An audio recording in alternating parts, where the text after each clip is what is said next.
Ang gagawin natin ngayon mga boss, mag-unboxing tayo ng ating kararating lang na order.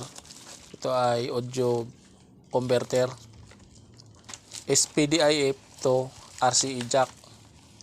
I-connect natin ito doon sa Smart TV para yung sounds ng Smart TV i-connect natin sa amplifier.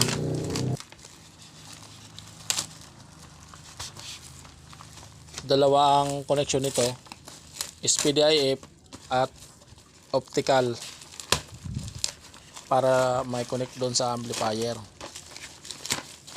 Bali ang laman nito dalawang audio converter, digital to analog.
Ito mga boss, dalawa ang kanyang connection sa in, SPDIF at yung RCA jack.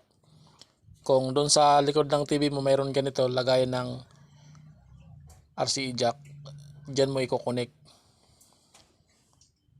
Tapos dito naman ang papunta sa amplifier, sa out.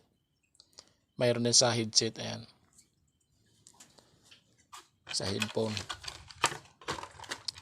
At mayroon din siyang kasamang 5 volts na USB port. Ito, i-connect mo ito doon sa player kung DVD ang gamit mo. Pero sa likod ng TV mayroon din lagayan yan na USB 5 volts para magkaroon ng supply itong audio converter. Ayan. Pwede rin dito sa charger o kaya sa amplifier, basta 5 volts.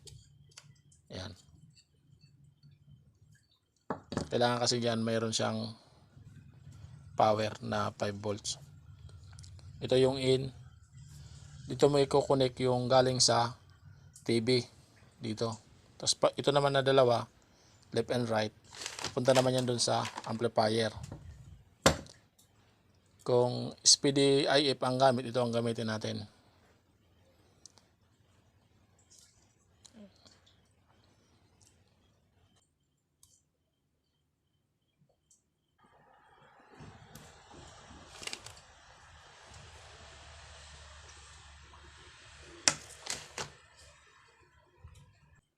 Sa pag-insert naman nitong SPDIF cable, pag ganito mga boss, pagbasda natin dito, hindi siya flat na square. Ayan.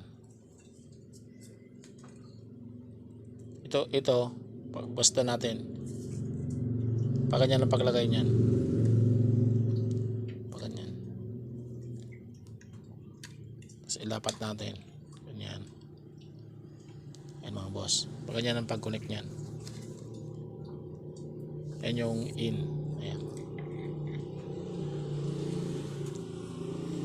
Itong dalawa SPDIF, tapos yung lagayan ng RCA jack, yan yung i-connect natin doon sa likod ng TV.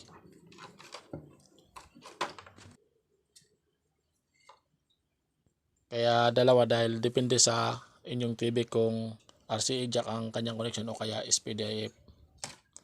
Tapos dito naman papunta doon sa amplifier.